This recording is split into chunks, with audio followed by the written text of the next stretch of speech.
Descargo de responsabilidad, no soy el autor de esta historia, y dejaré el link de la historia original en la descripción. Disfruten el fic y tengan un buen día. Capítulo 250. Capítulo 46. El regreso. La noche volvió a caer sobre Tokio. Quienes habían estado ocupados todo el día comenzaron a disfrutar de la noche tokiota. Invitar a un buen amigo o colega a tomar un trago de sake es el pasatiempo favorito de los oficinistas. Una vez que el alcohol empieza a correr, comienzan las fanfarronadas. Por ejemplo, los graves incendios simultáneos en varios edificios anoche proporcionaron un excelente material para comentar. La actividad comercial en el barrio de las aguas termales solo se reactiva al anochecer. Las luces brillantes iluminan toda la calle con un resplandor cegador, iluminando el cielo nocturno hasta tal punto que, incluso si alguien estuviera mirando al cielo en lugar de a sus pies, sería difícil percibir el fugaz relámpago reflejado en ese mar de luces. Poca gente sabe que esta calle de aguas termales está conectada con un edificio antiguo pero significativo. Incluso los lugareños ya no tienen un recuerdo imborrable de aquella posada de estilo antiguo en la ladera de la colina, llamada Casa Hinata. Al fin y al cabo, hace mucho tiempo que dejó de ser próspera. Lo más importante es su pésima ubicación. Cuando se construyó, su propósito era puramente político, concebido como un lugar de encuentro para altos funcionarios y nobles. En aquel entonces, no se trataba de una calle de aguas termales, sino simplemente de un camino de tierra. En aquellos tiempos, al caer la noche, los carruajes de los grandes hombres iban y venían sin cesar. Altos funcionarios que habían sido patriotas de la Restauración, pero cuyos ideales se habían erosionado por la política, carniceros que habían dejado montones de cabezas en las guerras contra China y Rusia, nobles de familias ilustres e incluso miembros importantes de la familia imperial frecuentaban este lugar. Tras la Primera Guerra Mundial, se convirtió en una posada abierta al público y disfrutó de un periodo de prosperidad. Sin embargo, con el auge de la calle de las aguas termales, fue perdiendo gradualmente su competitividad.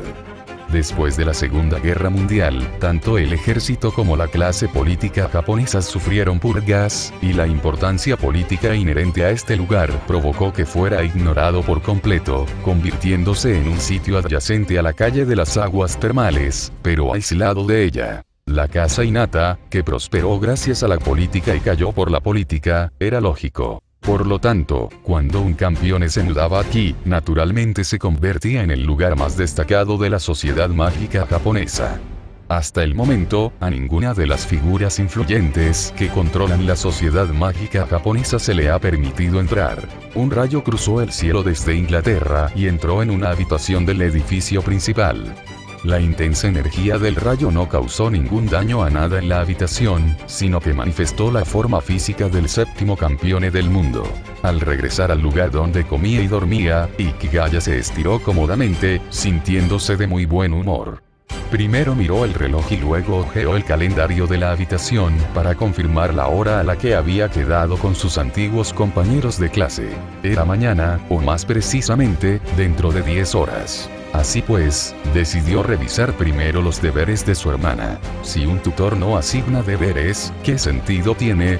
Su hermana pequeña no iba a clase al día siguiente, y Ikigaya creía que si simplemente se duchaba y se iba a dormir sin revisarlos, ella no tendría ningún problema en faltar a la tarea. Probablemente el tutor no la castigaría porque tenía demasiada confianza. En ese sentido, encontrar un tutor demoníaco que no sea cercano a Komachi tiene un valor práctico real. Dado que el propio Ikigaya fue atormentado de esa manera en el pasado, no sería una lástima que ella no experimentara una juventud tan significativa. Mientras caminaba hacia el ala sur, Ikigaya primero fue al comedor y vio a Moe cocinando alegremente. Le estaba preparando un bocadillo de medianoche. Era un fenómeno curioso. Como no podía comer por sí misma, la recién renacida Moe había desarrollado un interés particular por la cocina. Sus habilidades culinarias eran sorprendentemente excelentes, si exceptuamos su primer intento. Ikigaya no la molestó. Se dio la vuelta y se dirigió a la habitación de Komachi, pero al llegar a la puerta, no le sorprendió en absoluto oír música estridente proveniente del interior. También se oía la voz de Meruru. Eso sí que fue inesperado. Llamó al marco de la puerta y gritó: «Abran, vengo a revisar la tarea». Después, disfrutó mucho escuchando el ruido de la gente corriendo y frenéticamente al otro lado de la puerta. La antigua ambición de Ikigaya era ser el representante académico, no porque quisiera ser un estudiante sobresaliente, sino porque ansiaba experimentar esa gratificante sensación de logro la primera mañana después de unas largas vacaciones, teniendo poder de decisión sobre los muchos compañeros de clase que no habían escrito ni terminado sus tareas. Ver a esos desgraciados enfrentarse uno a un enemigo formidable era simplemente divertidísimo. Todavía no le he entregado los míos a la profesora, ¿quieres copiar algunos? ¿Sí? ¿Sí? ¿Sí? Perdona, la profesora me llamó, me voy. Diálogos como estos se habían dado en el pasado entre Ikigaya y el representante académico. Desafortunadamente, él siempre había sido el más débil, el que solo tenía 3 palabras para decir: ¿sí? ¿Sí? ¿Sí? En aquellos días, en el camino revolucionario conocido como copiar la tarea temprano por la mañana, llevarse bien con el líder del grupo era solo el comienzo de la ascensión. La primera gran montaña siempre era el representante académico. Por ahora, Ikigaya declaró que sería el monte Everest de su hermana. Sería la suma de las 3 grandes montañas. Al cabo de un rato, la puerta finalmente se abrió. ¡Demonio! Fue Komachi quien abrió la puerta de un empujón, mirando con enfado su particular Everest. Yukino-san ya me prometió que podría jugar hoy. La respuesta de Ikigaya fue frotar la cabeza de Komachi, despeinándola con malicia. Había varias chicas más en la habitación. Todas llevaban pijamas bonitos, aunque del tipo apropiado para recibir visitas. ¿Dónde se fue el hermano mayor? No te he visto en todo el día. Komachi hizo un puchero mientras cerraba la puerta y se dejaba caer de nuevo entre sus amigas. Salí a tomar algo con un amigo, dijo Ikigaya. Aunque estés jugando, deberías prepararte un poco, de lo contrario lo olvidarás todo. ¡Guau! ¿De verdad bebiste? Y durante todo el día. Komachi ignoró deliberadamente la segunda parte de su frase y se aferró a la primera para comenzar su crítica. Bueno, este método de atacar solo los puntos débiles del enemigo mientras se evitan los propios no estaba mal, pero ¿qué tiene de malo que beba?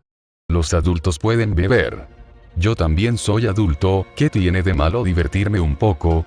¿Un adulto jugando un poco? ¡Qué tonta eres! No entiendes para nada cómo juegan los adultos. No, solo eres un niño, dijo Ikigaya. Porque eres más joven que yo. En la habitación, las amigas de Komachi comenzaron a reírse entre dientes. Komachi, es imposible que mi hermano mayor haya estado bebiendo todo el día. No huele a alcohol en absoluto, sonrió Ayase Aragaki. Oh, Ayase. Otra vez te pones del lado de mi hermano, priorizando la apariencia sobre la amistad. Resopló Komachi. Te gusta mi hermano vulgar, ¿verdad? Lo había dicho con naturalidad, pero Ayase Aragaki se sobresaltó de verdad. Las miradas de sus amigas se volvieron algo extrañas. Hablando de eso, aunque Ayase no tiene un hermano, en realidad tiene atributos de hermano manipulador, ¿no? Siempre llama al hermano de Komachi hermano mayor. Las chicas susurraban entre sí, con la mirada traviesa de quienes desean ver el mundo arder. Aunque lo llamaban susurros, hablaban lo suficientemente alto como para que todos las oyeran. Kanako Kurusu, quien había marcado el ritmo todo el tiempo, lo encontraba increíblemente divertido. Kanako, la hasta entonces nerviosa Ayase experimentó de repente un cambio radical de temperamento. Su tono seguía siendo amable, pero en cuanto a sus ojos. Kanako siempre ha sido una buena chica, ¿verdad? Dijo Ayase acercándose a Kanako con una sonrisa.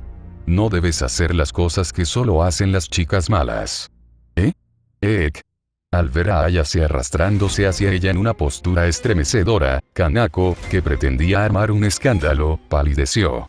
Agitó las manos frenéticamente y exclamó presa del pánico. ¡Claro, claro! No haré eso. ¡Uara! ¡Ayuda!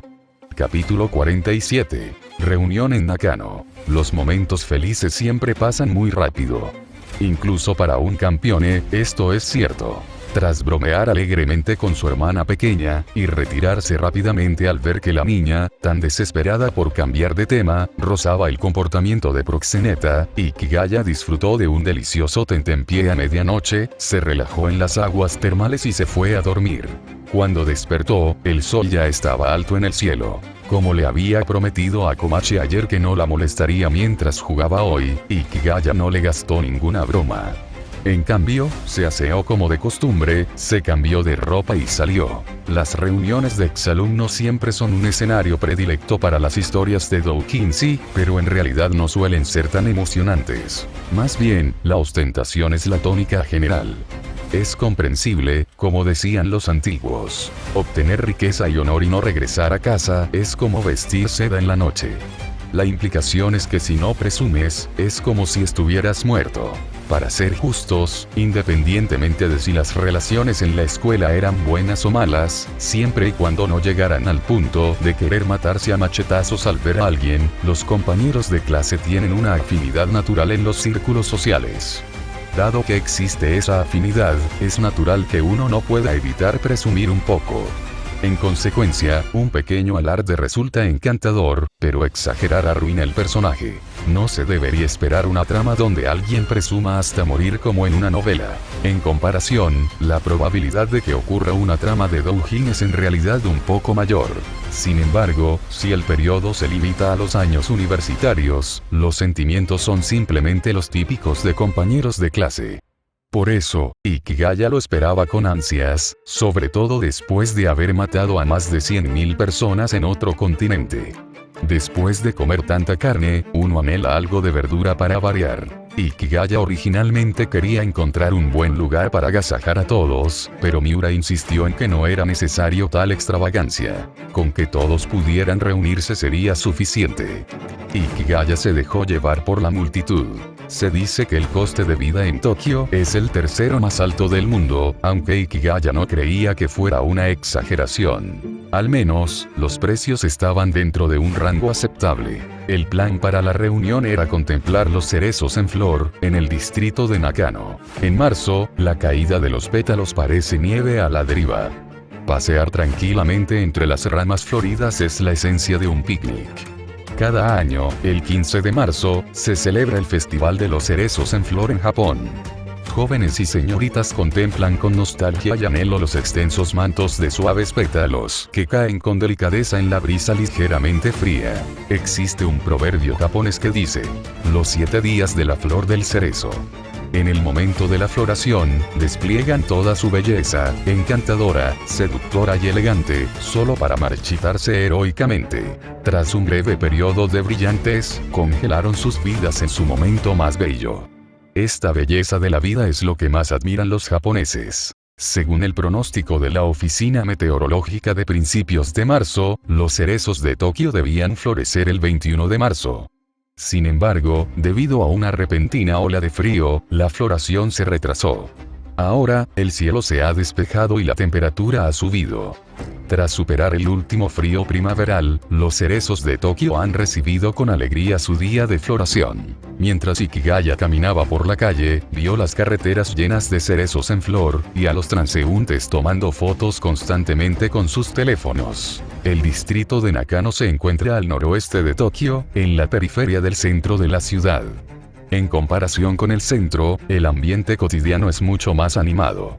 A ambos lados de la calle principal ya se habían colocado las decoraciones para el festival, y la zona estaba repleta de gente que admiraba las flores. Debido a que alguien estaba temporalmente ocupado con asuntos de negocios, la hora de la reunión se retrasó, pero Ikigaya salió temprano de todos modos solo para sentir el ambiente del festival. En Nakano, los cerezos en flor son de un color blanco rosado. Al atardecer, el rosa se desvanece y la calle se llena de flores blancas que florecen sobre las cabezas de la gente, pareciendo elfos blancos al alcance de la mano. Puros e impecables. Ikigaya tomó la línea de metro Edo hacia el norte, hasta Ikarigaoka. Allí había un parque muy grande donde todos habían acordado encontrarse. Al llegar al punto de encuentro, Ikigaya descubrió que alguien había llegado incluso antes que él. Hachiman.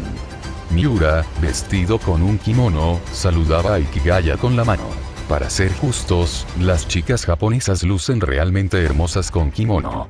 Esta era también la primera vez que Ikigaya veía a Miura con uno. El kimono, suelto pero largo, elegante y vibrante, la hacía lucir encantadora y delicada, dejando al descubierto su hermoso y esbelto cuello.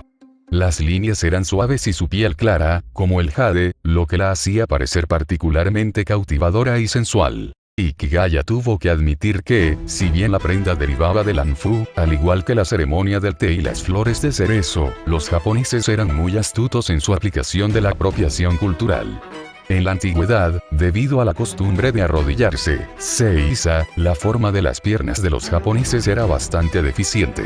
Sin embargo, el kimono puede ocultar perfectamente las imperfecciones de las mujeres japonesas, al tiempo que muestra su belleza al máximo. La figura y los rasgos faciales de Miura ya eran de gran belleza, pero con un kimono lucía aún mejor. Esto demuestra que el rostro es, en realidad, lo más importante. Por mucho que un atuendo pueda transformar la decadencia en magia, no puedes llevar la ropa en la cara, ¿verdad? Por ejemplo, si alguien pareciera Sajeras saliendo de su tumba, nadie podría ayudarlo. Perdón por llegar tarde, dijo Ikigaya, acercándose con un tono algo apenado.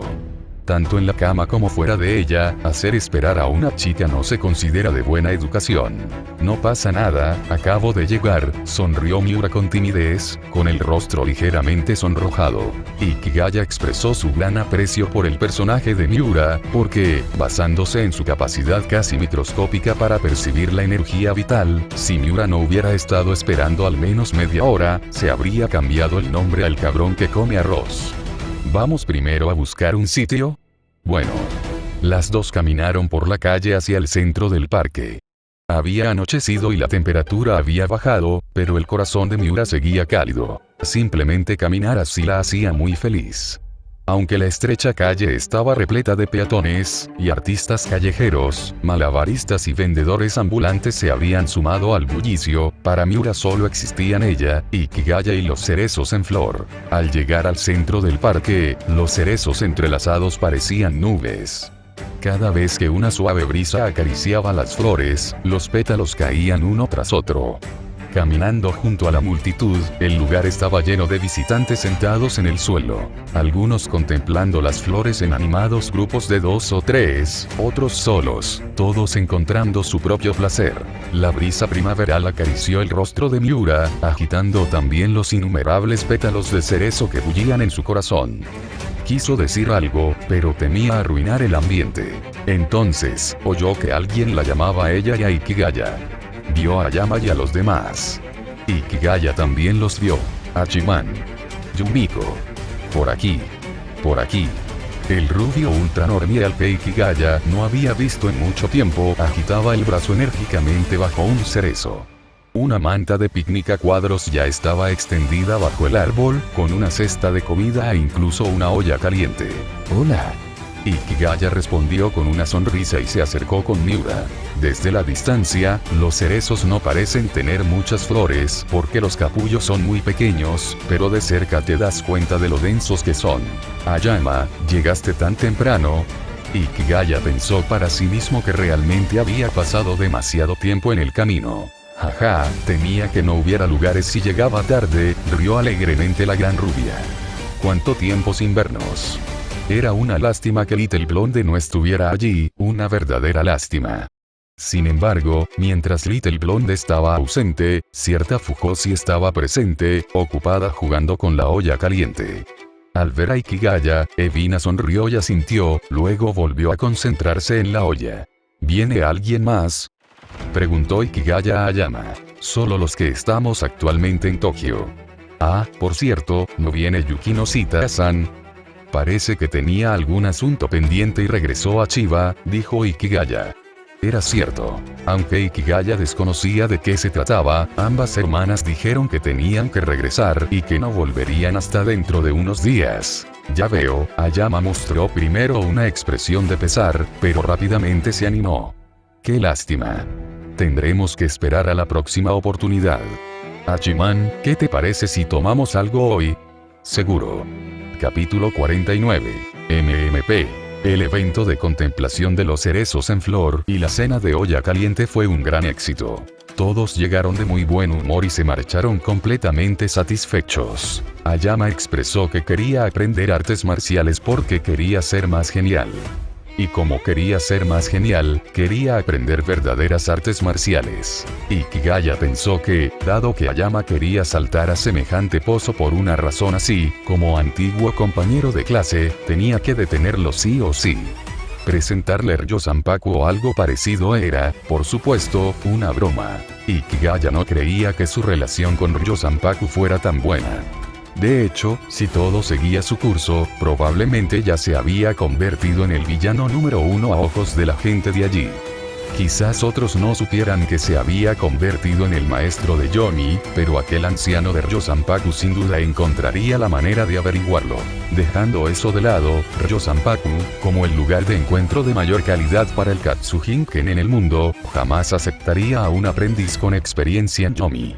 Incluso si Ikigaya los amenazara, no funcionaría. Basta con observar la actitud de las 8 espadas resplandecientes del juicio antes de su muerte para comprobar que los verdaderos artistas marciales anteponen su herencia y filosofía a sus propias vidas. Desde esta perspectiva, Ikigaya sentía que definitivamente no merecía el título de verdadero artista marcial, porque anteponía su propia vida a todo lo demás. Siguiendo la misma lógica, Ikigaya tampoco encontraría a un artista marcial de la escuela Yomi para realizar el trabajo. Era imposible permitir que Ayama aprendiera el Satsujinken puño asesino. Eso sería sabotear a Ayama y, además, una profanación de la filosofía de las artes marciales de Yomi. Puede que Ikigaya nunca se convirtiera en un verdadero artista marcial, pero jamás menospreciaría a tales figuras. No solo no lo haría él mismo, sino que si viera a alguien haciéndolo, sin duda lo mataría. Desde que se convirtió en el maestro de Yomi, asumió la responsabilidad de proteger la filosofía de las artes marciales oscuras. Ese era su principio fundamental como ser humano. Así que, antes de despedirse, charló largo rato con Ayama y le sugirió sutilmente que, si quería parecer guay, lo mejor sería aprender las llamadas artes marciales falsas. Ayama no podía permitirse el lujo de aprender las artes marciales auténticas. No era una cuestión de dinero, sino de responsabilidad y de misión. ¿Acaso Yomi deseaba necesariamente enfrentarse a Ryo-Sanpaku? Obviamente no. Dejando a un lado a la sombra única, varios miembros de los 9 Ichis tenían lazos familiares con Ryo-Sanpaku. Pero en un conflicto de fe no hay lugar para el sentimentalismo. Aunque fueran lo suficientemente cercanos como para compartir un par de pantalones, en esta situación, solo podían destrozarlos y pelearse. Ambos cargaban con demasiado peso sobre sus hombros. Quizás cuando comenzaron a practicar, muchos de ellos, como Ayama, lo hacían solo para lucirse. Pero con el tiempo, conmovidos una y otra vez por las artes marciales y orgullosos de la herencia que portaban, dedicaron sus vidas a ellas. Las artes marciales se convirtieron en su única fe en la vida. ¿Podría Ayama convertirse en ese tipo de persona? Ikigaya no podía estar seguro, pero de lo que sí estaba seguro era de que Ayama perdería la vida en el intento. Tras despedir uno a sus antiguos compañeros de clase que se dirigían a sus coches, Ikigaya regresó a la casa Hinata. Maeda Ema estaba barriendo el suelo de la entrada. Ikigaya la saludó cortésmente y se enteró de que Komachi aún no había regresado. Llamó por teléfono a la gente de Yomi para confirmar la situación y luego volvió a su habitación. La calidez del reencuentro con sus antiguos compañeros se desvanecía lentamente de su corazón. Tras la puesta del sol, llega la oscuridad, y el calor se convierte en frío. A Ikigaya le gustaba el calor, pero sabía que era solo un condimento en su vida, no el plato principal. Respecto a la investigación sobre la persona llamada Naru Narusegawa, Liliana aún no había dado señales de vida. Esto significaba que algo estaba sucediendo. Ikigaya, que acababa de recorrer América y Gran Bretaña, pensó que, como acababa de terminar su viaje, no quería volver a mudarse inmediatamente. Así que no se apresuró. Les dejó tomarse su tiempo. Con suerte, no eran malas noticias, o se vería obligado a recurrir a la violencia una vez más. El contraste entre la posición de Boban en Europa y la de Annie en América mostraba con claridad lo que significaba ser el tipo de persona que se deja intimidar y que la gente temiera el poder en lugar de respetar la virtud. Hikigaya no quería ser un Boban, pero tampoco planeaba ser una Annie. Tras quitarse la ropa y envolverse la cintura con una toalla, Hikigaya se dirigió a las aguas termales al aire libre. Luego, con un movimiento rápido de la toalla, se zambulló. El ingenioso Moe ya lo tenía todo preparado. Sumergirse en aguas termales era una de las pocas actividades que realmente le apasionaban a Hikigaya tras su reencarnación. Uf. Apoyado contra una roca en medio de la piscina, sumergido hasta el pecho, Hikigaya parecía completamente satisfecho. Komachi había salido con amigos, Haruno acompañaba a su hermana y Lily había regresado a Italia para colaborar con la investigación. La única que quedaba era Ena. Pero Ena se había ido a la montaña de atrás a practicar con su espada. La casa de Hinata también era un lugar estupendo para Ena. Le encantaba la montaña trasera, casi virgen. Hablando de eso, Hikigaya ahora podría considerarse un maestro de la espada, y nada menos que empuñando dos a la vez. Shaba Gyonosuke era un maestro sin igual del Nito Ryu, estilo de dos espadas. Él y una sombra originalmente constituían el máximo poder de combate de Yomi, y era un maestro invencible bien conocido incluso en el mundo mágico.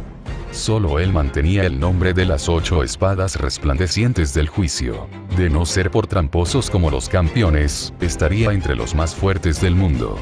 La mayoría de los magos ni siquiera podrían fijar su silueta. Ahora, había muerto a manos de Hikigaya, y sus artes marciales se habían convertido en propiedad de este. Hikigaya encontraría un sucesor para él. Claramente, Ayama no estaba entre sus opciones. En medio del sonido del agua, Hikigaya se salpicó el pecho y los hombros con agua caliente, sintiéndose tan a gusto que no quería mover ni un músculo. Al cabo de un rato, incluso empezó a cabecear. De repente, abrió los ojos de golpe. Un rayo cayó del cielo a una velocidad a la que una persona común jamás podría reaccionar, impactando justo en la palma extendida de Hikigaya.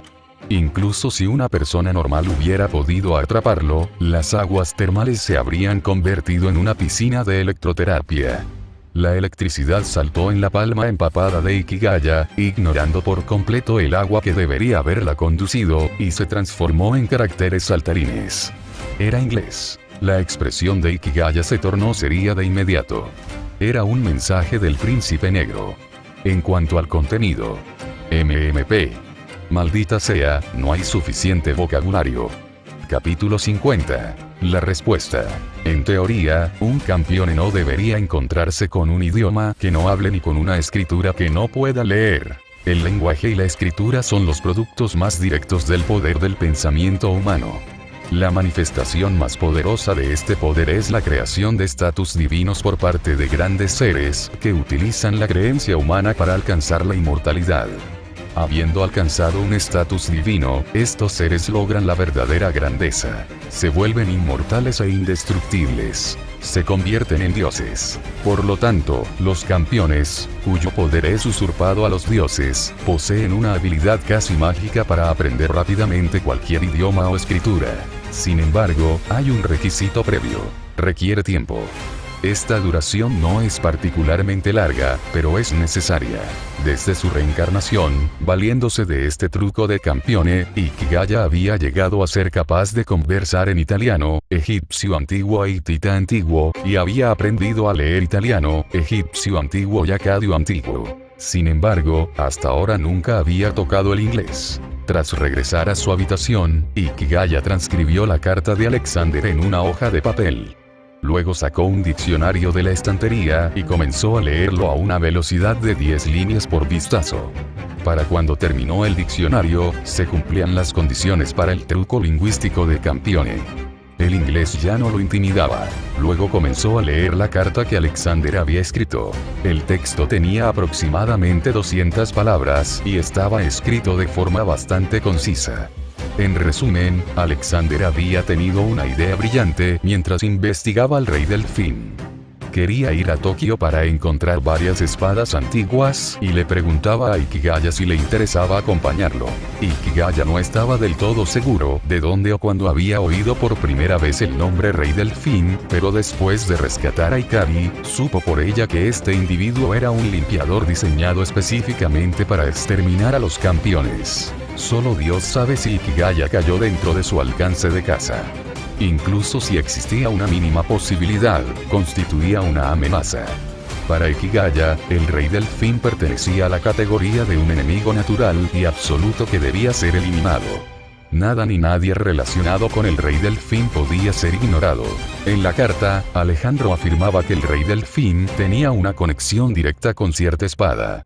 Japón, país donde floreció la cultura de la espada, podría contener pistas al respecto. Dado que ese era el caso, Ikigaya participaría naturalmente. Al abrir la ventana, un pequeño torbellino se arremolinó en su mano.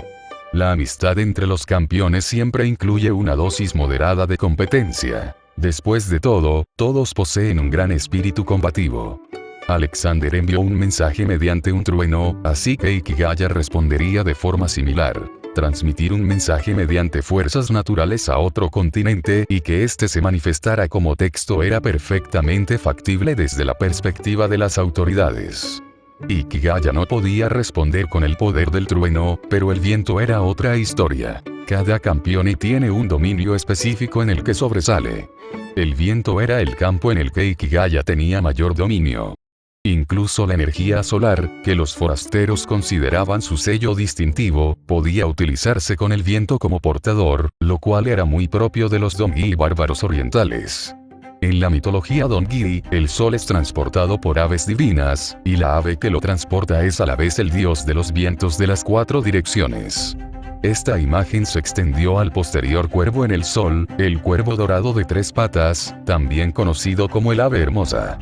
Por lo tanto, afirmar que el poder del sol actúa a través del viento es perfectamente aceptable. Los poderes del sol y del viento se entrelazaron en la palma de Ikigaya, formando una flecha de viento.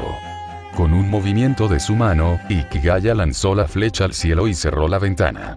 Misión cumplida. Luego encontró un libro y se sentó a leer. Una hora después, oyó las voces de Komachi y sus amigas. El parloteo de las chicas rebosaba de emoción. Una promesa es una promesa. Por lo que conversaban, Ikigaya no oyó hablar de ningún mujeriego ciego que intentara ligar con su hermana, aunque, claro, no podrían. Esos individuos amenazantes seguramente serían noqueados por los artistas marciales, que acechaban cerca de Komachi y arrojados a un retrete. Aunque Komachi había regresado, Ikigaya no salió a presumir de su presencia hoy.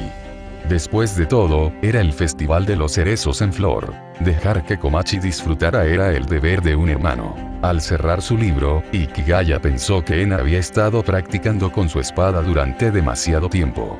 ¿Cómo podía concentrarse únicamente en la práctica de la espada durante una noche tan larga? Así que volvió a abrir la ventana.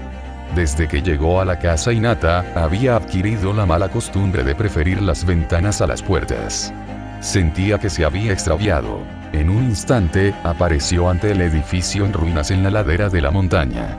La mayor parte de la ruina se había derrumbado. Incluso la torre del reloj había desaparecido, quedando solo una pequeña sección en el oeste que permanecía en pie con tenacidad.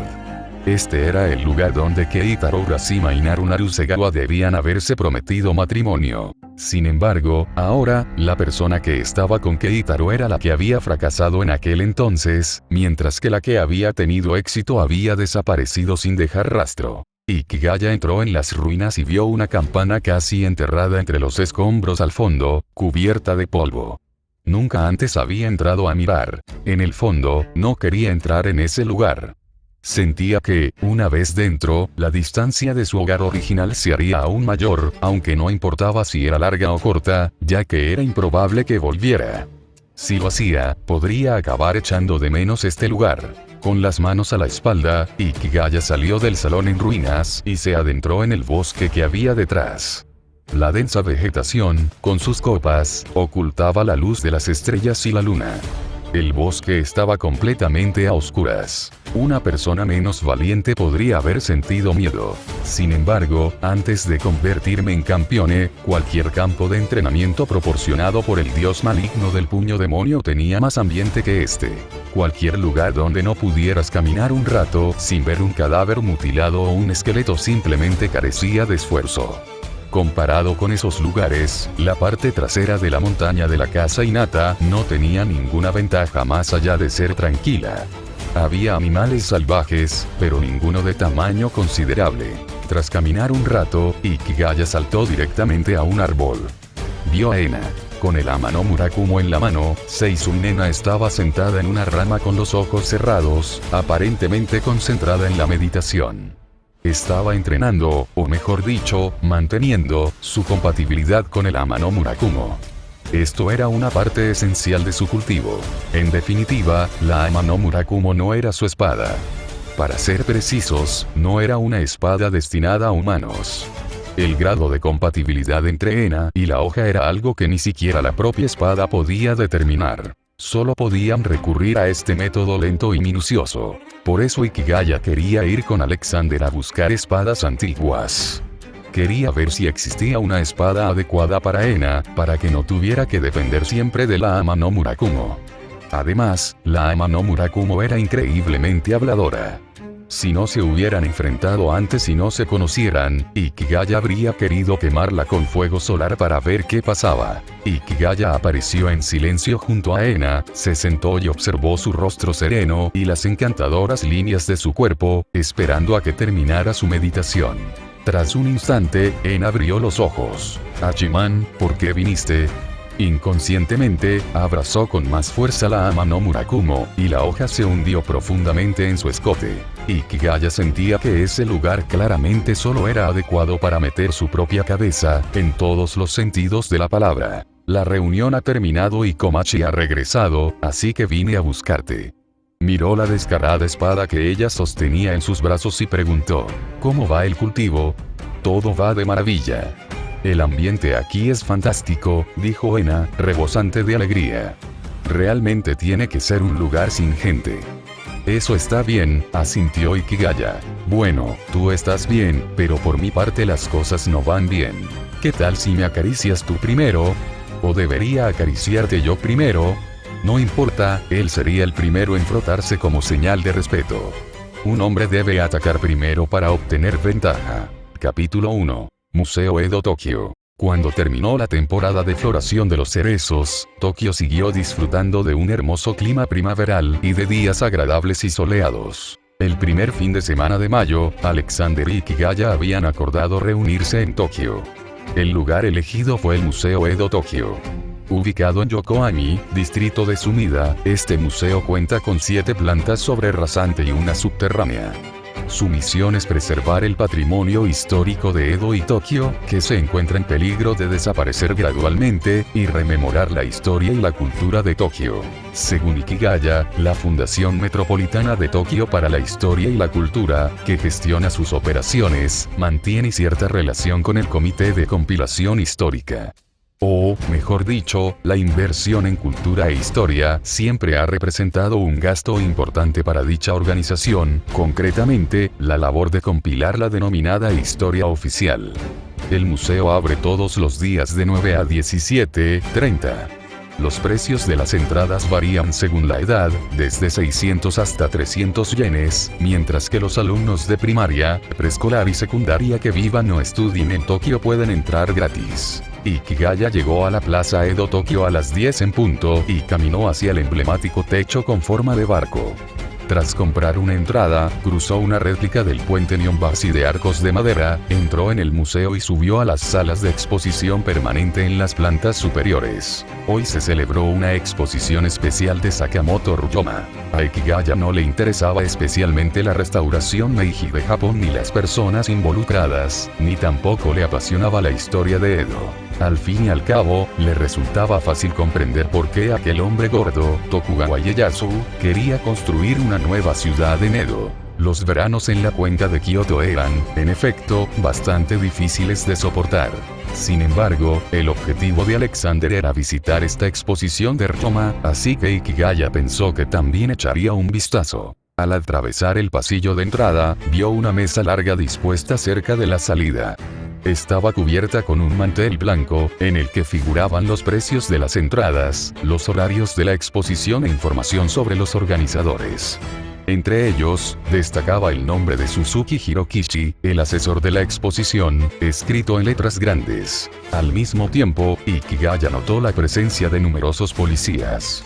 3 hombres con aspecto de inspectores estaban apostados en la entrada, observando atentamente a todos los que entraban. Ikigaya nunca había asistido a una exposición de Ryoma.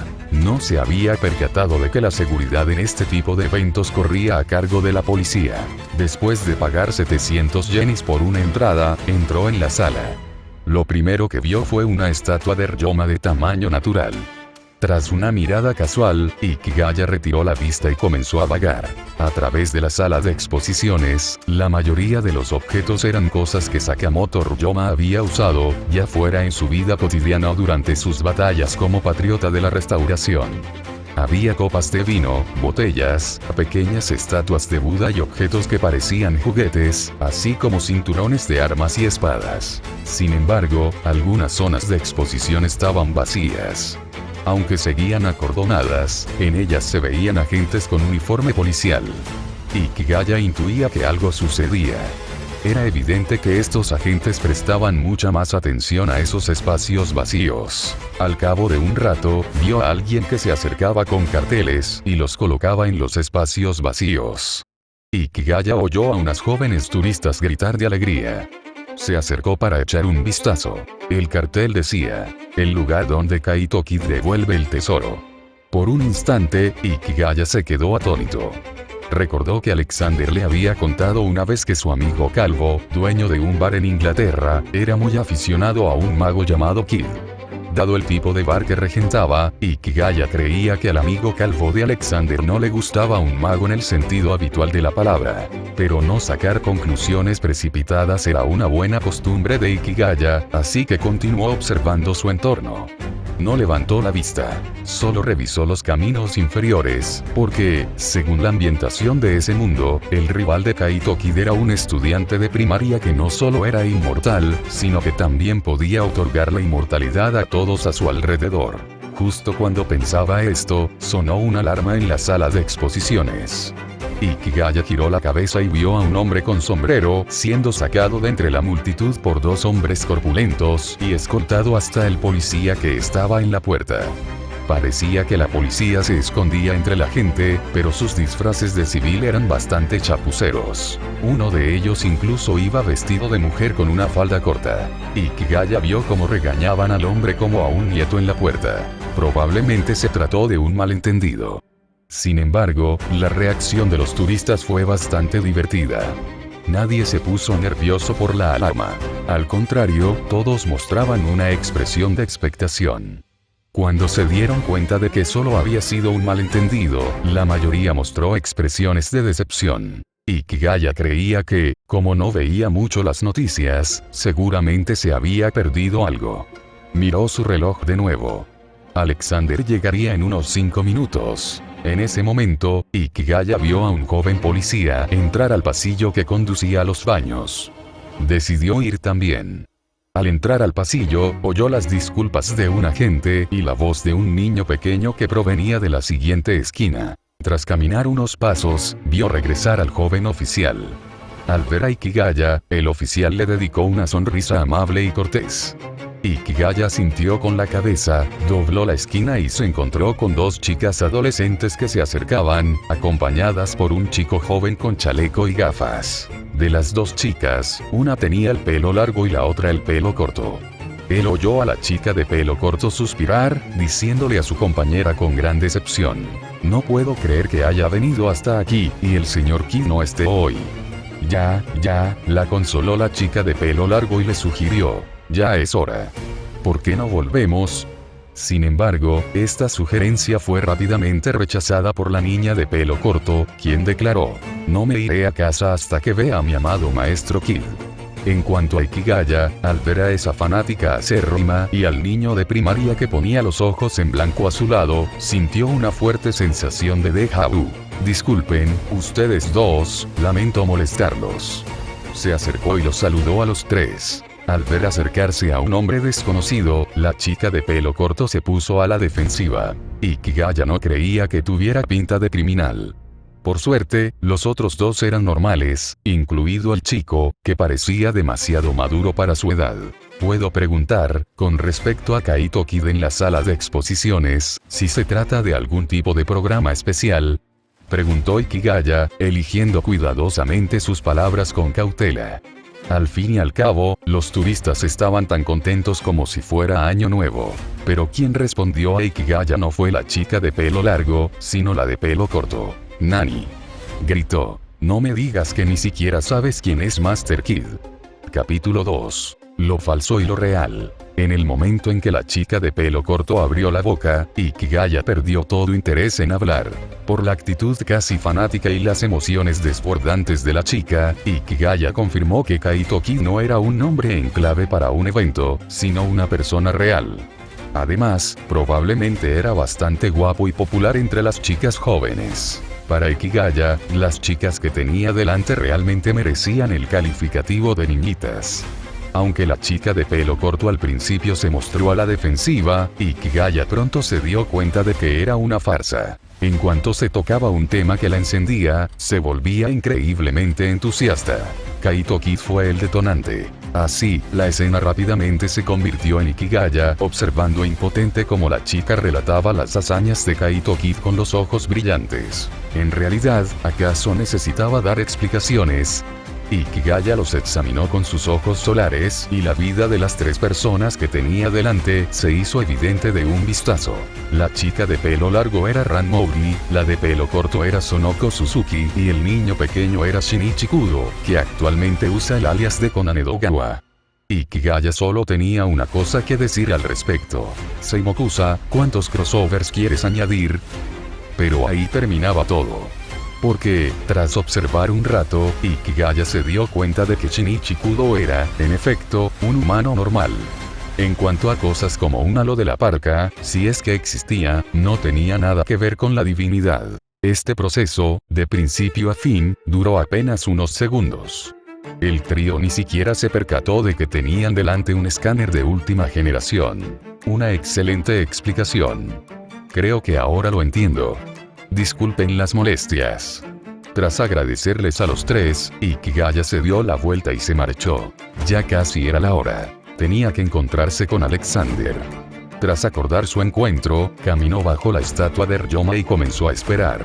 Poco después, Alexander, vestido con traje y corbata y portando un maletín, salió del pasillo. Ikigaya-kun. Alexander mantuvo una sonrisa cortés, caminó hasta la base de la estatua de Ryoma y estrechó la mano de Ikigaya. Desafortunadamente, Ikigaya vestía ropa informal hoy, lo cual no encajaba del todo con el estilo profesional de Alexander. Llámame a Chiman. Mis amigos lo hacen, dijo Ikigaya, soltando su mano y mirando el lugar repleto de fans de Kid. ¿Estás seguro de que lo que buscas está aquí? Eso es lo que dicen los servicios de inteligencia, respondió Alexander. Sakamoto Ryoma es un héroe de este país y un espadachín. Usó innumerables espadas a lo largo de su vida y, según se cuenta, tuvo contacto con una espada antigua muy especial. Quizás encontremos una pista aquí. Creo que es poco probable. He mirado a mi alrededor. Todo aquí es falso, dijo Ikigaya encogiéndose de hombros. Habló en un tono normal, por lo que alguien que estaba cerca pudo oírlo. Joven, tienes muy buen ojo. Un anciano de aspecto adinerado, vestido con un traje blanco, pasó por allí junto a Ikigaya y Alexander, y al oír el comentario, les dedicó unas palabras de elogio. En cambio, las dos personas que estaban detrás de él parecían disgustadas, pero daban la impresión de valorar la actitud del anciano y no comentaron las palabras de Ikigaya. En efecto, todo aquí es falso, rió el anciano. Si quieres ver algo auténtico, tienes que ir al museo de nuestra familia. ¿Cómo debo dirigirme a usted, anciano? Preguntó Ikigaya. Suzuki Hirokichi. El anciano simplemente pronunció su nombre, rió a carcajadas y se marchó. Alexander, que había permanecido en silencio, se giró para mirar el nombre en la tela blanca de la taquilla y le preguntó a Ikigaya. Debe estar refiriéndose al Museo Suzuki. Probablemente. No dijo de su familiar. En fin, ¿todavía quieres mirar? Preguntó Ikigaya con indiferencia. Vio a Ranmori, Sonoko Suzuki y Kudo, o mejor dicho, a Conan, regresar al salón. Sonoko Suzuki se aferró rápidamente a Suzuki Hirokishi, molestándolo sobre cuándo aparecería Kid. Aunque sean réplicas, merece la pena echarles un vistazo, dijo Alexander, con los ojos brillantes de curiosidad. Por cierto, al llegar hoy que hay un ladrón fantasma aquí llamado Kid que parece muy popular. Lo que te funcione, Ikigaya realmente no pudo mostrar el menor interés. Se giró hacia la zona de exhibición de armas. Primero se dirigió a la réplica de la famosa espada Mumei Tosa Yoshiyuki.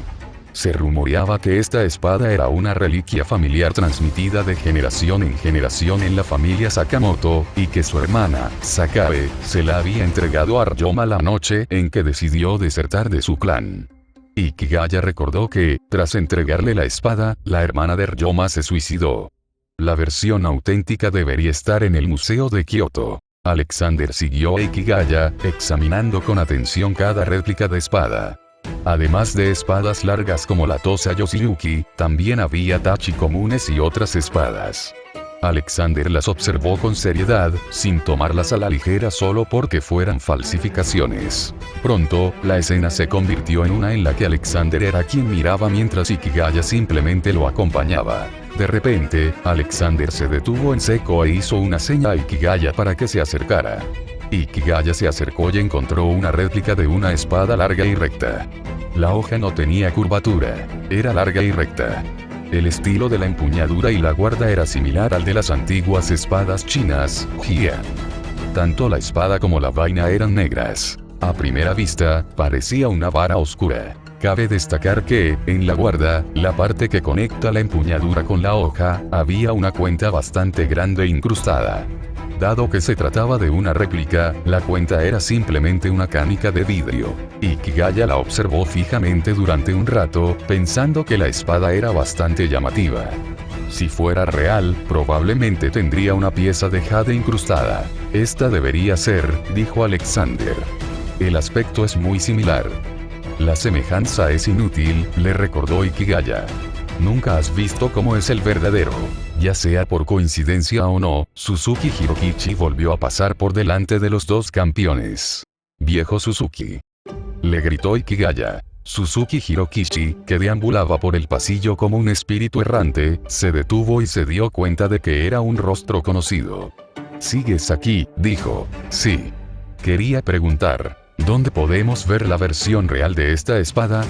En el Museo Suzuki, por supuesto, dijo Suzuki Hirokishi con aire de suficiencia. En la colección de la familia Suzuki no existe ninguna falsificación. Su orgullo era evidente. Ikigaya miró a Alexander y supo de inmediato lo que estaba pensando. Conocen la presencia de un niño, sin duda tenían que visitar el Museo Suzuki. Consultor. Alguien se acercó corriendo por detrás, con aspecto muy apresurado. ¿Qué es? Acabamos de encontrar esto en el buzón. La persona le entregó una carta a Suzuki Hirokishi.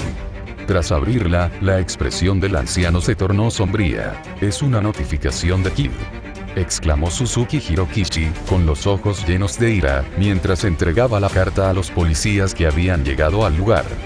Dice que vendrá a devolver los objetos antiguos antes de que el museo cierre mañana a las 8 p.m. y que realizará un nuevo bautismo en nombre de Sakamoto Ryoma. ¡Qué disparate! Ikigaya y Alexander intercambiaron miradas una vez más. Hachiman, esto suena bastante interesante, Alexander rió suavemente. No esperaba encontrarme aquí con el mago que tanto le gusta a Kara. Está bien, supongo. Aunque la magia de aquí no es lo mismo que nuestra hechicería, Ikigaya se frotó la barbilla. No estarás pensando en robar el objeto, ¿verdad? No, primero negociaré con el señor Suzuki. Por cierto, Hachiman, ¿tiene la familia Suzuki alguna relación contigo? Ninguno. ¿Por qué? Oh, entonces no importa.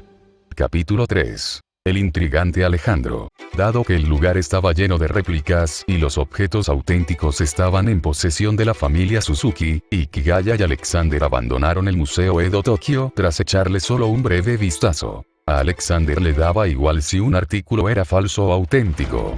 A Ikigaya le importaba aún menos. Esto se debía a que a él y a Alexander solo les importaba una cosa: ¿quién era exactamente el Rey Delfín? El título de Rey Delfín, combinado con el Santo Grial y una espada, la conexión entre estos tres elementos, le recordó a Ikigaya el epitafio del rey Arturo tras su muerte. Aquí yace Arturo, el rey que fue y será. Esa frase representaba las épocas más gloriosas y más oscuras de la dinastía artúrica. Tres caballeros de la mesa redonda, gracias a su piedad, bondad y pureza, superaron la prueba de Dios y se convirtieron en figuras victoriosas, semejantes a Job. Por gracia divina, vieron el Santo Grial con sus propios ojos, recibieron manjares y vinos inauditos para los mortales, fueron iluminados por Dios y recibieron la orden de sacar el Grial de la tierra de la impureza. Por el contrario, los caballeros que no superaron la prueba, siguieron el camino de la destrucción. Aunque, dado el comportamiento típico de esos tipos, Ikigaya supuso que tarde o temprano, se habrían matado a sí mismos incluso sin el incidente del Grial. Chicos, en serio, si no se acuestan con la esposa de su jefe, son cómplices de la matanza de inocentes. Si personajes así tuvieran un final feliz, ¿cómo se podría siquiera escribir la historia? Hay que recordar que en aquel entonces, el público mayoritario incluía a muchos señores feudales, y los tipos como Sir Knight constituían la mayor parte de ese público. Eran el tipo de personas que podían aparecer en tu puerta para darte personalmente una espada retroalimentación.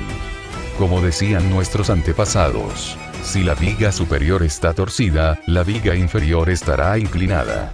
Fíjense en el mismísimo rey Arturo. Para que tres caballeros lograran completar la misión con éxito, su tumba ancestral debió haber sido diseñada como un volcán, que explota con suerte. Sin embargo, dadas sus dos propias experiencias viajando a la antigüedad, Ikigaya no pudo evitar albergar una sospecha maliciosa. ¿Acaso las supuestas manjares desconocidos para los mortales resultarían ser algo parecido a KFC? Y en cuanto a la iluminación divina, no sería sorprendente que algún viajero del tiempo desvergonzado simplemente hubiera hecho un cosplay muy convincente. Bueno, lo anterior era solo una divagación suya porque no tenía nada mejor que hacer. Al fin y al cabo, no debería ser tan fácil conseguir KFC, ¿verdad? Pero si se tratara del rey Arturo, por mucho que evolucionara la leyenda, no debería extenderse hasta Japón. En la Edad Media, los canales de Japón para recibir cultura extranjera eran extremadamente limitados, llegando principalmente a través de China y Corea. Al repasar la historia de cómo las culturas extranjeras fueron reeducadas una vez que finalmente llegaron a las llanuras centrales tras grandes penurias, uno puede imaginar cómo la antigua civilización china, con su elegante título de Departamento Cultural Medieval del Lejano Oriente, habría tratado a los productos de las culturas bárbaras. ¿Acaso cabe esperar que el Japón medieval tuviera contacto con auténticos mitos occidentales? Ikigaya consideraba más realista esperar que su hermana ingresara en la Universidad de Tokio por sus propios méritos académicos. Por lo tanto, Ikigaya no dudó ni un segundo de que Alexander simplemente estaba matando el tiempo. Y no solo matando el tiempo, sino siendo una auténtica molestia. Este tipo insistió en ir a las 8 p.m., justo cuando el museo estaba a punto de cerrar, que también era la hora en que Kid-kun tenía programada su visita. No quiso ir ni un segundo antes. En cuanto a la familia Suzuki, Ikigaya no los conocía, así que no le importaba. Además, ¿no sería interesante ver a la bandera Kunshinishi, que cree en la ciencia y la deducción lógica, toparse con campeones, cuya mera existencia desafía ambas? En cuanto a negociar con la familia Suzuki, teniendo en cuenta que este príncipe ladrón habitual le había preguntado justo antes de marcharse si conocía a alguien llamado Suzuki, Ikigaya sería un idiota si le creyera. Si Boban dijera que iba a negociar, Ikigaya tendría más confianza. Cuando ese viejo dice que va a negociar, lo dice en serio, aunque la negociación se llamara la Oscura Edad Media. Al día siguiente, incapaz de soportar la insistencia de Alexander, Ikigaya llegó a la azotea frente al Museo Suzuki, justo antes de las 8 p.m. Llevaba un traje negro y corbata, rematado con una gabardina negra. A su lado, Alexander vestía exactamente igual, solo que el suyo era blanco. Este look era increíblemente estúpido. Y lo más importante, incluso si te gusta la estética de los segadores en blanco y negro, ¿no deberías al menos usar una máscara para cubrirte la cara? ¿No deberíamos conseguir algunas mascarillas? Preguntó Ikigaya a Alexander, sintiéndose irritado mientras estaba de pie en la azotea ventosa. MMP, ¿por qué no son todavía las 8? Aquí arriba hace un viento fortísimo.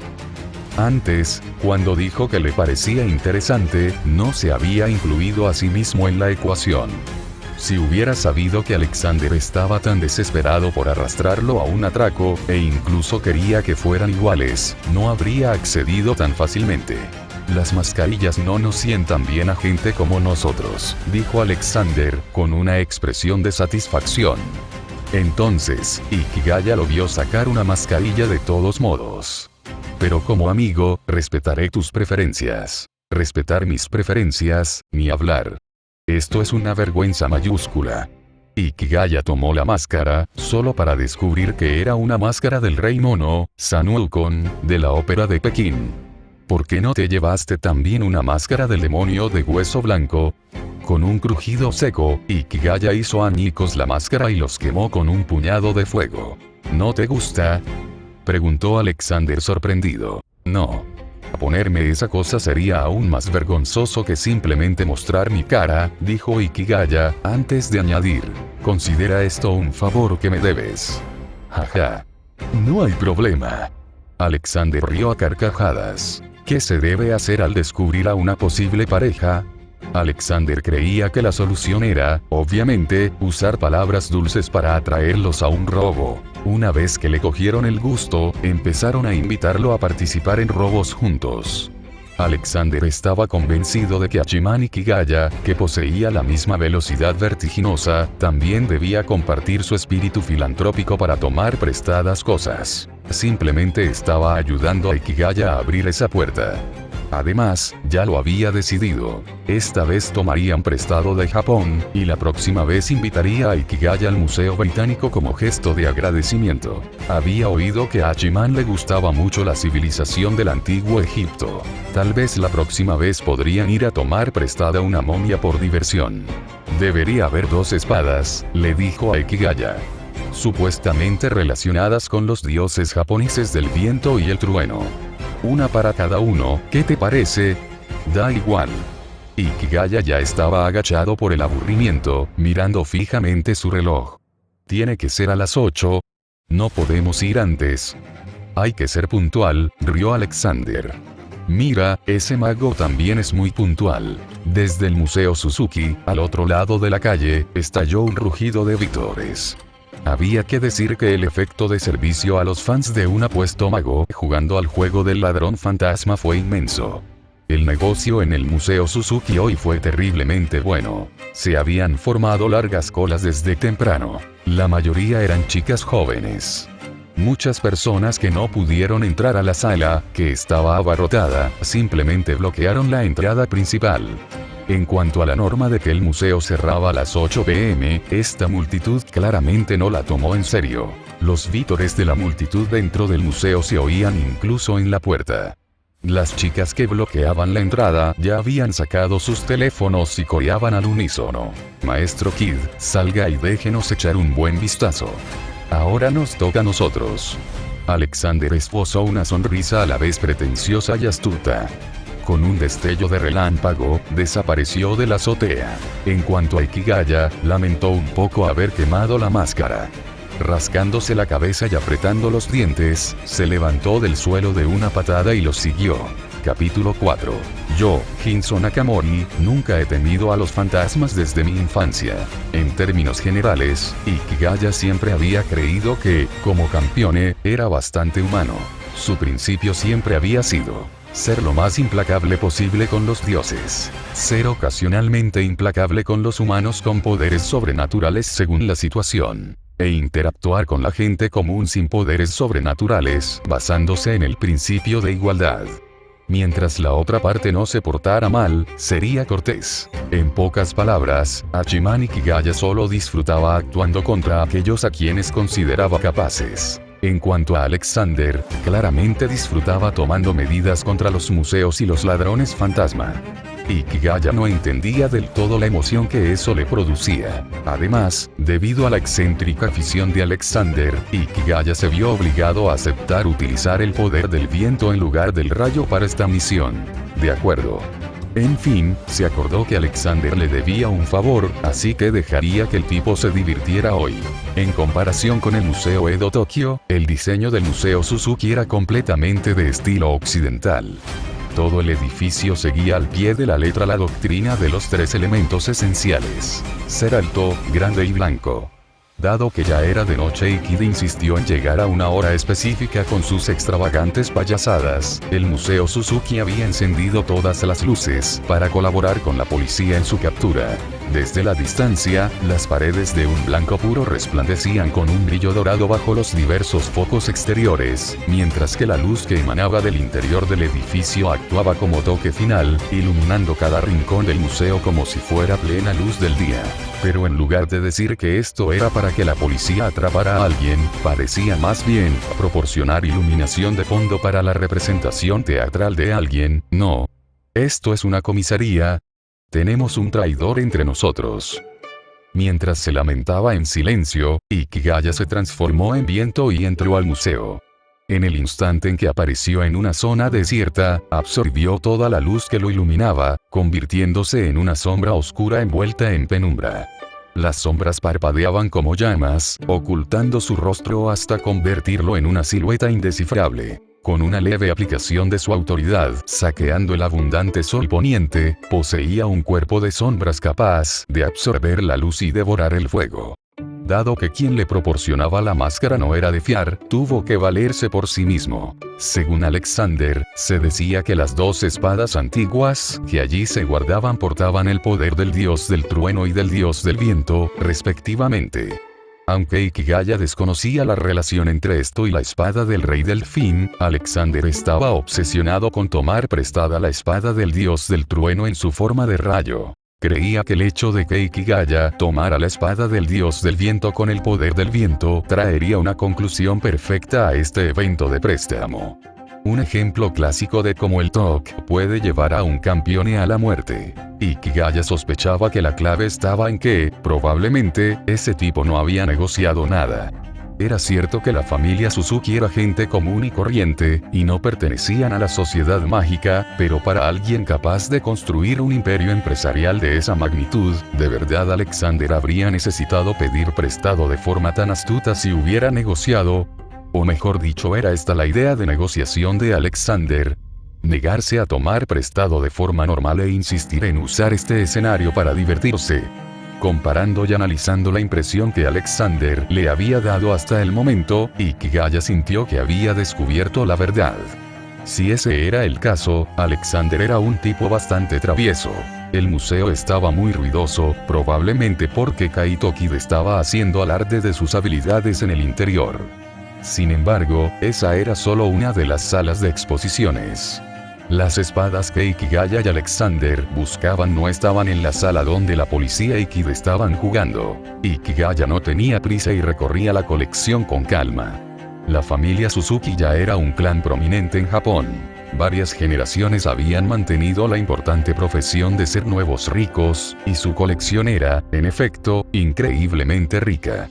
Ikigaya vio allí muchos objetos que serían considerados tesoros para la gente común o incluso para magos promedio. Pero al nivel de los campeones y los dioses, seguían siendo objetos ordinarios. En los miles de años de historia humana, los artefactos divinos generados en la Tierra por diversas razones fueron numerosos, aunque su calidad variaba. Los más poderosos incluso podían ayudar a un humano con las características de un campeón a lograr la hazaña de matar a un dios. Los artefactos divinos son objetos codiciados, pero difíciles de encontrar. Los más poderosos, una vez descubiertos, podrían desencadenar una guerra. Sin embargo, personas comunes con suficiente riqueza, ajenas a la sociedad mágica, también podrían adquirirlos y conservarlos como antigüedades. Los dioses del viento y del trueno siempre han sido deidades poderosas en los países orientales, y Japón no es la excepción. Si las antiguas espadas que llevan sus nombres fueran auténticos artefactos divinos, sin duda serían poderosas. De lo contrario, ¿cómo podría Ikigaya dejarse convencer por las melosas palabras de Alejandro? En pocas palabras, si de verdad existía algo tan valioso, él también quería conseguirlo. ¡Qué lento! ¿Acaso no lo ha conseguido todavía?, murmuró Ikigaya. Era extraño que Alexander no diera señales de vida. Pero él no estaba en posición de hablar. Había dado varias vueltas y tampoco había visto la espada. Ni había percibido ningún poder mágico especial. Como era de esperar, probablemente no existía. ¿Qué Feng Shui podría ser tan bueno como para esconder artefactos divinos en parejas? Tras reflexionar un momento mientras caminaba por el pasillo hacia otra sala de colecciones, Ikigaya decidió hacer una llamada telefónica. No, recurrió a una transmisión mágica. Se le había olvidado traer el teléfono. Alexander, no he visto la espada que mencionaste. ¿Está realmente aquí? Si no, me voy, envió Ikigaya una larga serie de mensajes de una sola vez. Entonces esperó un rato, maldita sea, este imbécil no contesta. ¿Estás atascado en el baño con dolor de estómago? Oye, ¿quién anda ahí? Quizás debido a que el resentimiento de Ikigaya era demasiado grande, su voz fue un poco demasiado alta y pareció haber sido escuchada. Bueno, no quedaba más remedio que usar un golpe amable y sin esfuerzo para dejarlos fuera de combate después de aislar el calor. La voz provenía de atrás. Ikigaya se dignó a darse la vuelta. Vio a un hombre de mediana edad frenar bruscamente en la esquina del pasillo, soltando un grito extraño. Sus ojos se desorbitaron como si fueran a salírsele de las órbitas. Oh, casi lo olvida. Su aspecto actual era realmente extraño, un tanto mágico. Un simple golpe ligero podría no ser suficiente. Tendría que usar cuidadosamente un ataque físico de lavado de cerebro específicamente para gente común. Ja. Eres un niño, ¿verdad? El hombre que estaba frente a él de repente comenzó a saltar furioso. Ikigaya estaba atónito. ¿Qué le pasa a la vista de este hombre? Maldita sea. ¿Acaso me estás menospreciando? Con esas luces tan brillantes y fingiendo ser un fantasma. Déjame decirte que yo, Shinzo Nakamori, nunca he temido a los fantasmas desde mi infancia. Shinzo Nakamori, el que es el mejor asistente y suegro de Kid. Con esa vista, no me extraña que no pueda alcanzar a su yerno. Debería retirarse y esperar a tener nietos en brazos. Mientras Ikigaya cuestionaba mentalmente los estándares profesionales del hombre, caminó hacia Nakamori, con la intención de ejecutar su golpe de mano versión civil, meticulosamente estudiado. Al ver acercarse a Ikigaya, Shinzo Nakamori se abalanzó furioso. Ikigaya se sobresaltó. No tenía intención de matar al inspector Nakamori. Así que se apartó, dejando que el hombre se lanzara al vacío y se estrellara contra el suelo. Había que admirar la determinación de este tipo.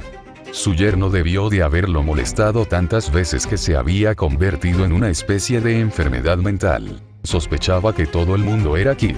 Ikigaya lo vio levantarse a toda prisa, agarrar su walkie-talkie y gritar: "El chico está aquí", antes de prepararse para abalanzarse de nuevo. Al instante siguiente, se quedó paralizado, porque justo delante de él, Ikigaya tocó la pared y excavó un agujero humeante y enorme, como si estuviera revolviendo tofu. Para poder tragar luz y fuego, tenía que ser un ser de luz aún más poderoso. ¿Acaso Nakamori creía que ir vestido de negro significaba que era genial? Ajustando sus cuerdas vocales, Ikigaya le sonrió a Shinzo Nakamori. Niño. Estimado invitado, ¿ese es tu enemigo? Como no había encontrado la espada y Alexander no respondía, Ikigaya, que estaba aburrido, se dio cuenta de repente de que no tenía por qué perder el tiempo esperando. La Yorosuya, tienda de trabajos ocasionales, parecía que hacía mucho tiempo que no vendía nada, ¿verdad? Capítulo 5. P.B. Sachiman Ikigaya. Desde que abrió Yorosuya, tienda de trabajos extraños, Ikigaya sentía que el poder adquisitivo de los tokiotas era realmente escaso. De lo contrario, ¿por qué su mercancía se vendería tan lentamente? Lo más importante es que, de los clientes que compraron sus productos, ni uno solo se convirtió en cliente habitual. Eso ya era pasarse de la raya. Últimamente, Ikigaya había estado pensando si debía reducir el nivel de dificultad para entrar en Yorosuya. Este Shinzo Nakamori no era mala persona. Tenía una vista pésima, pero contaba con la ventaja de estar dispuesto a hacer cualquier cosa para atrapar a su yerno. Ikigaya decidió convertirlo en su cliente. Mientras Ikigaya se afanaba en añadir un nombre a su lista de clientes sin permiso, Shinzo Nakamori observaba la escena ante él con asombro e incertidumbre. Tras calmarse un poco, Nakamori comprendió instintivamente que lo que tenía delante era una mala señal. Una sombra que parpadeaba como una llama era anormal desde cualquier punto de vista. A pesar de que todas las luces de los alrededores estaban encendidas, aquella persona era solo una masa de oscuridad absoluta. Parecía una figura humanoide construida con sombras. Ningún uniforme podía producir ese efecto, ni tampoco había forma de usar juegos de sombras en esas condiciones de iluminación. Por absurdo que pareciera, la razón de Nakamori le decía que, dado que se trataba de un museo, podría haberse topado con algo impuro. El sudor le corría por la frente. Tras más de 20 años como policía, Nakamori estaba acostumbrado a dudar de todo, incluso de lo que la gente común consideraba meras historias de fantasmas. ¿Acaso eran solo eso, historias? En su larga trayectoria, ya se había topado con incidentes extraños, pero nunca con algo tan directo como esto. Porque esta cosa que tengo delante parece tan inhumana. Inspector. Inspector Nakamori. Las voces de más y más personas resonaban en el pasillo. Shinzo Nakamori se estremeció al recordar que por fin tenía una pistola. No importa quién seas, ¿acaso le temes a las balas? Pensó. Rápidamente sacó su pistola y apuntó a Ikigaya. Simultáneamente, un grupo de oficiales apareció corriendo a la vuelta de la esquina, detrás de Nakamori. Al ver la sombra de la oscuridad bajo las brillantes luces del pasillo, la multitud gritó alarmada y todos desenfundaron sus armas instintivamente. Ikigaya dejó escapar un resoplido frío. Como la mayoría de los artistas marciales oscuros, en su interior se refería a las armas de fuego como sucios trozos de hierro. El síndrome de Chunibyo y la angustia literaria siempre han ido de la mano. Por ejemplo, Ikigaya, en tono de broma, ajustaba sus cuerdas vocales para que sonaran exactamente como Orochimaru de Naruto. Estimado huésped, por su propia seguridad, sería mejor que no me apuntara con esos sucios trozos de hierro. En medio de la voz ronca de Shinzo Nakamori, las armas se desintegraron en polvo, resbalándose de las manos de sus dueños. Envueltas en el viento, volaron hacia Ikigaya y se agruparon frente a él. Estimado cliente, usted tiene mucha suerte. Gracias a su alma honesta y pura, usted puede adquirir un producto en esta tienda. Ikigaya, al recitar estas líneas con fingida solemnidad, sintió que estaba a punto de romper el personaje y estallar en carcajadas. El esfuerzo por contenerse le provocó un dolor de estómago. Pero Shinzo Nakamori y los demás oficiales que estaban frente a él no sentían lo mismo. Ante sus miradas atónitas y aterrorizadas, el polvo de hierro acumulado frente a Ikigaya se fundió en dos charcos de hierro fundido, uno grande y otro pequeño, bajo un calor intenso. Con un chisporroteo, el hierro fundido, que se retorcía en el aire, se solidificó gradualmente formando figuras definidas. En poco tiempo, el calor se disipó y lo que apareció ante todos fue un gong y un martillo. La multitud. Señor fantasma, confiscó nuestras preciosas pistolitas solo para hacer esto. Si voy ahora mismo a una tienda y compro una docena de esas, ¿nos devolverá nuestras pistolitas? De lo contrario, no podremos regresar a la comisaría. Si entrego esto cuando se supone que debo entregar mi arma, el jefe me matará a golpes. Jejeje, al ver que la policía no reconocía el valor de su trabajo, Ikigaya se sintió infeliz. Tras haberse vuelto adicto a jugar con Orochimaru, inmediatamente soltó una oleada de risa demoníaca y burlona. Tontos. Mi mercancía no se puede comparar con esa chatarra de antes, dijo. Escribe el nombre de una persona en este gong y golpéalo a medianoche. A partir de ese momento, podrás obtener la ubicación de esa persona e incluso teletransportarte hasta ella. A diferencia de los demás, los ojos de Shinzo Nakamori se iluminaron. ¿Un nombre falso también sirve?, preguntó con esperanza. No existe tal cosa como un nombre verdadero o falso. Un nombre representa la existencia de quien lo posee. Mientras exista una persona u objeto que se ajuste a todo lo que ese nombre representa, funcionará. Ikigaya soltó una risita para sus adentros. Ve a buscar a tu yerno, tío. Se lo van a pasar genial. Sin embargo, si escribiera el título Kaito Kid, solo podría teletransportarse al lado de Kaito Kid. Entonces, ¿está dispuesto a aceptar esta mercancía y convertirse en mi invitado? Ikigaya agitó la mano, y el gong y el martillo flotaron hacia Shinzo Nakamori. Muy bien, muy bien. No se arrepentirá. Gracias por su preferencia. Digamos, 1 hora. ¿Eh? Shinzo Nakamori, que instintivamente buscaba su billetera, se quedó paralizado. ¿Qué demonios significaba 1 hora? Inspector. Uno de los oficiales que reaccionó más rápido palideció y advirtió. Este tipo quiere matarlo. Él quiere mi vida. Nakamori también se dio cuenta. Este tipo es un fantasma. No hay manera de que acepte yenes japoneses. Aunque normalmente no temía nada en el cielo ni en la tierra, ahora le temblaba el corazón. Era cierto que nunca había temido a los fantasmas desde niño, porque nunca había visto uno. Y ahora que por fin lo había visto, quería acabar con su vida. Empapado en sudor, Nakamori comenzó a intentar recordar desesperadamente las historias de fantasmas que le contaba su difunta abuela, en concreto, cómo los protagonistas lidiaban con las exigencias mortales de un fantasma. Sin embargo, tras una rápida búsqueda mental, se dio cuenta de que esos protagonistas solían acabar muertos. El sudor en su frente aumentó. Ikigaya, ya metido de lleno en su papel, soltó unas cuantas risas siniestras más en un momento inoportuno, provocando que los oficiales presentes se estremecieran. Algunos desafortunados que no habían ido al baño en todo el día casi se orinaron encima. ¿Cómo podría yo desear tu vida, invitado? Ikigaya, tras haber disfrutado enormemente de los resultados de su retorcido sentido del humor, decidió dejar de jugar con ellos. Al fin y al cabo, era un buen policía. Solo estoy tomando una pequeña parte de tu larga vida. Invitado, no te quedarás sin pagar tu deuda, ¿verdad? ¡Claro! Por supuesto. Ja. Mi lema, el lema de Shinzo Nakamori, es nunca incumplir con una deuda.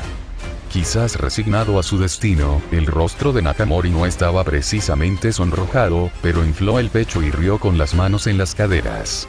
Desafortunadamente, su voz era débil, delatando el terror que realmente sentía. Ante esto, Ikigaya soltó una risa siniestra. Su forma de sombra se movió ligeramente, y un pequeño destello de luz emergió del pecho de Nakamori. SSS. El sonido de jadeos resonó en el pasillo. Aunque se le llamó un destello y era muy tenue, en el instante en que apareció esta luz, las luces del pasillo parecieron palidecer en comparación. Fue como si todos se hubieran sumido en la oscuridad, y en sus ojos, solo existía esa pequeña chispa. El destello se sumergió repentinamente en el gong de hierro y desapareció. Invitado, por favor, guarde sus pertenencias. Nos volveremos a ver. Cuando la multitud recuperó la conciencia, descubrieron con asombro que el aterrador caballero fantasma, que los había aterrorizado y les había quitado las armas, había desaparecido. Solo esa frase seguía resonando en sus oídos. Capítulo 6. Algo debajo del museo. Tras engañar a Shinzo Nakamori, Ikigaya en realidad no corrió muy lejos. Justo cuando se disponía a marcharse, percibió un campo mágico en los sótanos del museo. Un campo mágico es un entorno de alta densidad de poder mágico generado por una barrera. Generalmente, el poder mágico se contiene en lugar de disiparse, por eso se le llama campo.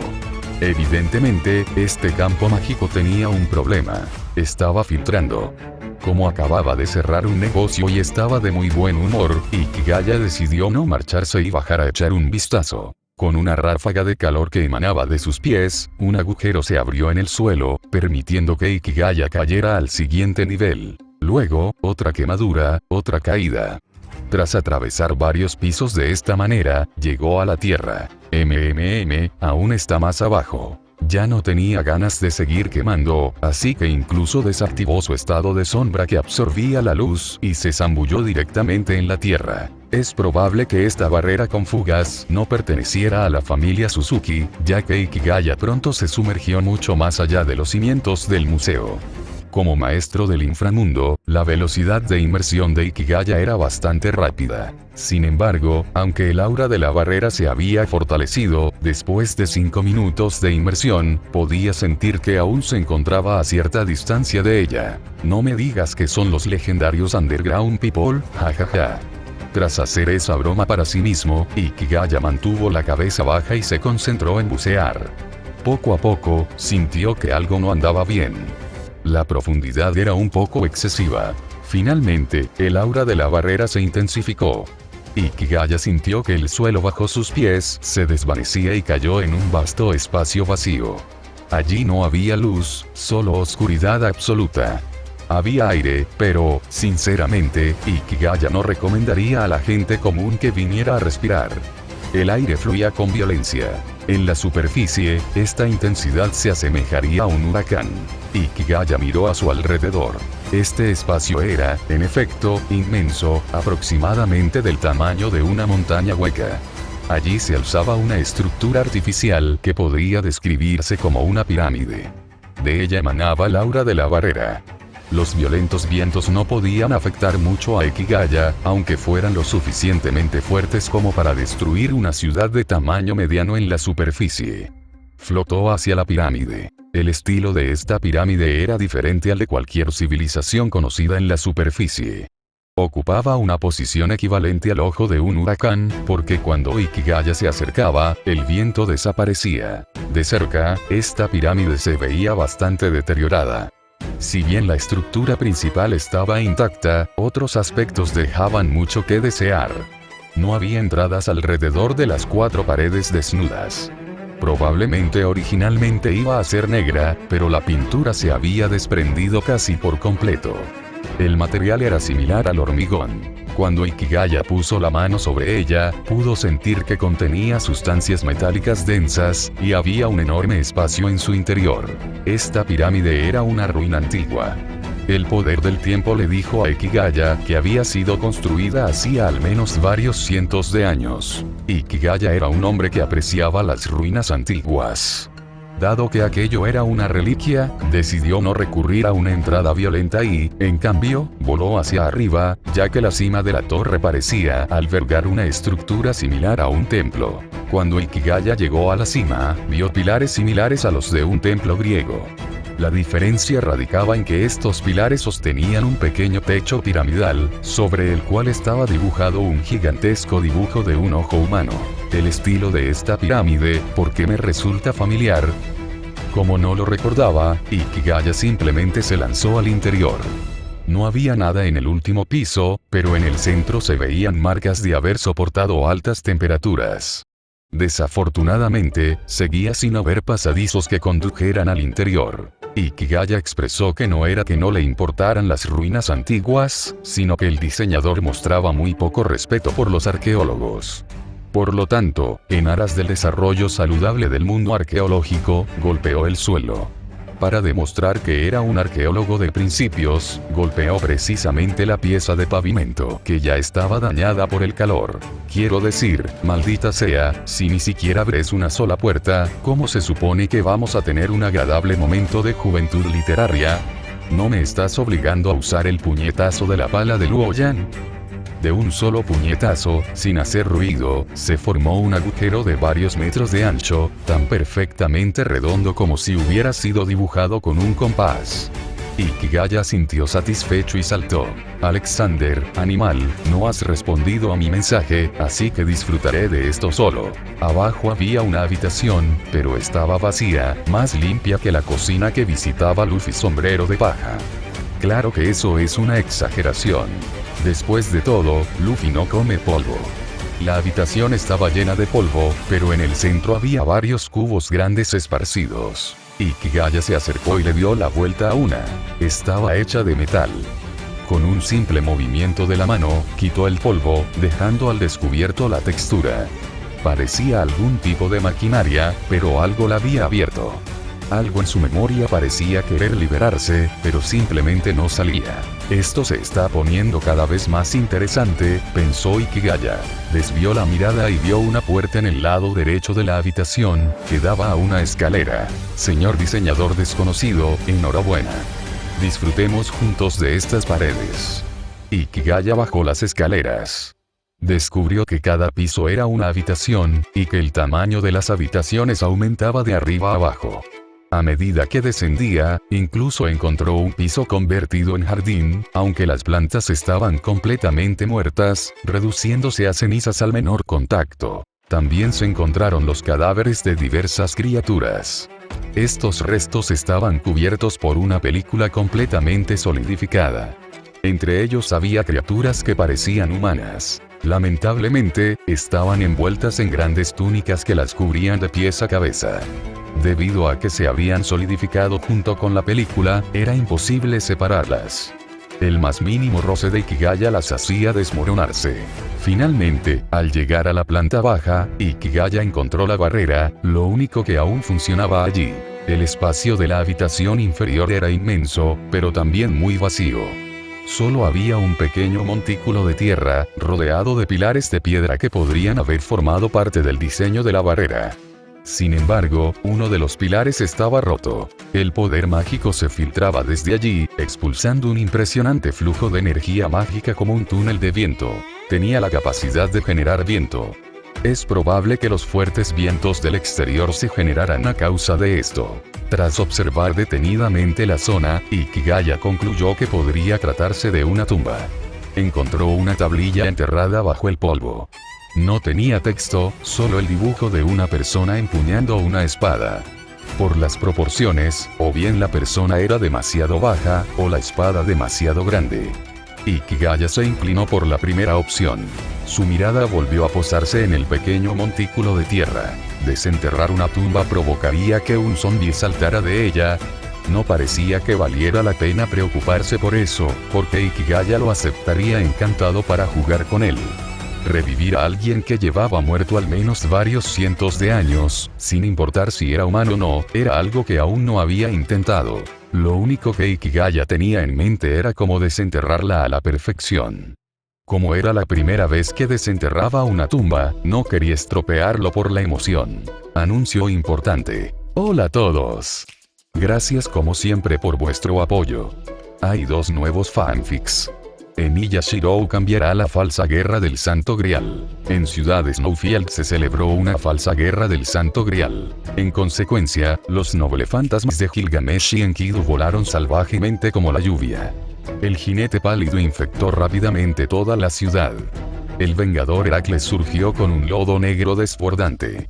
Incluso el fanático, que poseía las 18 técnicas secretas de los Asans, tuvo que luchar para sobrevivir en las grietas entre ellos. Un campo de batalla donde luchan los dioses es exactamente así.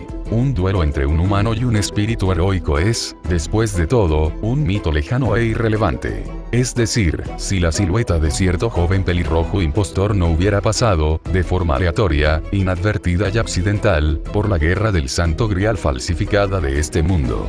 Kote, la batalla de ingenio de Katsuragi Keima en el amor. El joven, Katsuragi Keima, sostenía su consola de videojuegos y publicaba guías paso a paso para varios juegos de simulación de citas, Galge, en diferentes foros. En ese preciso instante, Katsuragi Keima recibió un nuevo mensaje. Al dios capturador. He oído rumores de que puedes capturar a cualquier chica, sin importar quién sea. Aunque lo veo improbable, si es cierto, hay muchas chicas esperando a que las captures. Este será un Galge de dificultad altísima, diferente a todo lo que hayas experimentado antes. ¿Qué es esto? Un correo electrónico lleno de insinuaciones tan provocadoras. ¿Quién se cree que soy? Dios no huye. Katsuragi Keima pulsó el botón de confirmación. Bienvenidos al aula de la élite. Katsuragi Keima es el protagonista del mundo que solo Dios conoce. Lee por adelantado, 60 capítulos, apoyándome en buimeacoffee.com/varietlocoffee.eduritin.